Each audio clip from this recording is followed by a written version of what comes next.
পুরো এই মবের সাথে এই হামলার সাথে ছাত্রদলের যে সন্ত্রাসী জড়িত ছিল। এবং সবচেয়ে দুর্ভাগ্যজনক যেই সাংবাদিকরা থানায় গিয়েছে সেই সাংবাদিকদের উপর ঢাকা বিশ্ববিদ্যালয় সাংবাদিক সমিতির সভাপতি সেক্রেটারি সহ অনেকের উপরে এই ছাত্রদলের সন্ত্রাসীরা তারা সহিংসকারী তারা হামলা করেছে।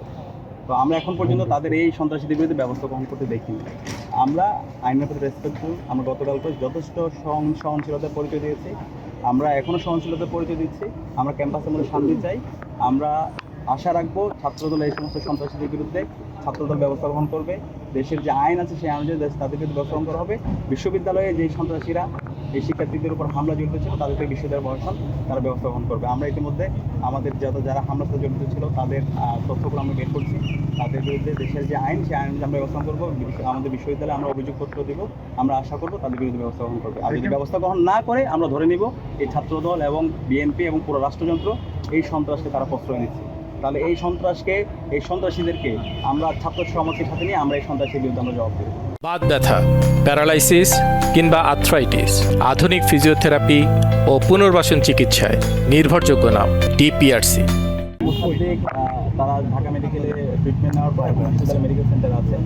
প্রচণ্ড আঘাত করা হওয়ার কারণে তাদের শরীরে অনেক বেশি ব্যথা এবং জ্বর আছে। তাদের সুস্থ হওয়ার জন্য আরও একটু সময় লাগবে। আমি দেশবাসীর কাছে তাদের জন্য দোয়া চাই। একই সাথে আমরা ধানমন্ডি থানায় যখন ছিলাম আমরা তো তখন থেকে কথা বলছিলাম, তারা বলছিল নিরপরাধ, তার বিরুদ্ধে কোনো অপরাধ নাই এবং সম্পূর্ণ একটা ফেক স্ক্রিনশট। এবং এই ফেক স্ক্রিনশটের উপর ভিত্তি করে তারা এই মব তৈরি করেছে এবং সারা দেশের ক্যাম্পাসগুলোকে সহিংস করে তারা ক্যাম্পাস আধিপত্য বিস্তার দখলদারিত্বের জন্য একটা নীল নকশা করেছিল। কিন্তু তাদের পুরো নাটকটা, তাদের নীল নকশাটা ফেল করেছে গতকালকে। জাতির কাছে পরিষ্কার হয়েছে কারা গুজব ছড়ায়, কারা এইভাবে মব তৈরি করে নাগরিকের অধিকার হরণ করে, কারা গণতন্ত্র চায় না এই দেশের মধ্যে, যারা দেশে আইনের শাসন চায় না।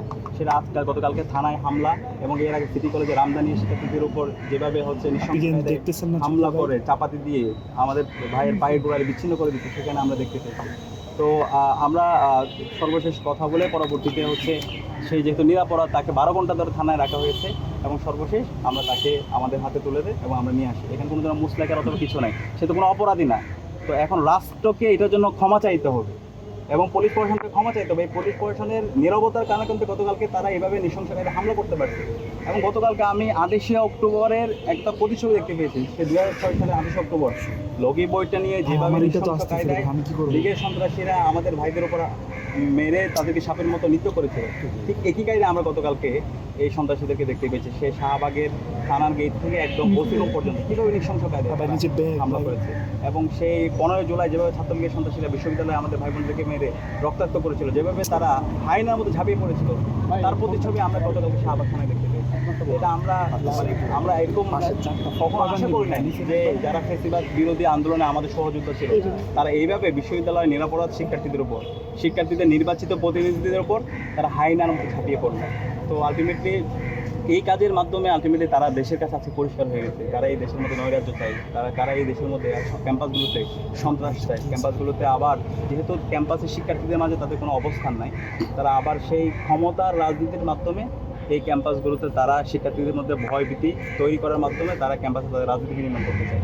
তো আমরা এইটা দৃঢ়কণ্ঠে বলছি, ক্যাম্পাসের মধ্যে এই ধরনের ফেসিবাদী কাঠামোর মাধ্যমে কেউ রাজনীতি করবে, কেউ এই যে হকি স্টিক, স্টাম্প, কিরিজ দিয়ে ভয় দেখিয়ে হল দখল করবে, আধিপত্য বিস্তার করবে, সেটা আমরা বেঁচে থাকতে হবে না। সেটা যদি করতে চাই তাহলে আমাদের রক্তের উপর দিয়ে করতে হবে, আমাদের জীবনের উপর দিয়ে করতে হবে।